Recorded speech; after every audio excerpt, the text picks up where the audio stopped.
हिते मां सां ॿी अहम ख़बर शेयर करे रहिया आहियूं। गंबट जी अदालत क़तल जी कोशिश जो ॾोह साबित थियण ते ॿिनि जवाबदारनि खे 10-10 साल कैद जी सज़ा ॿुधाए छॾी।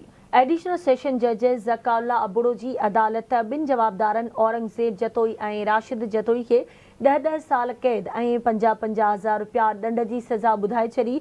जवाबदारनि 2021 में मजीद जतोई खे क़तल करण जी कोशिश कई हुई, जेको ॾोह साबित थियण ते जवाबदारनि खे अदालत सज़ा ॿुधाई।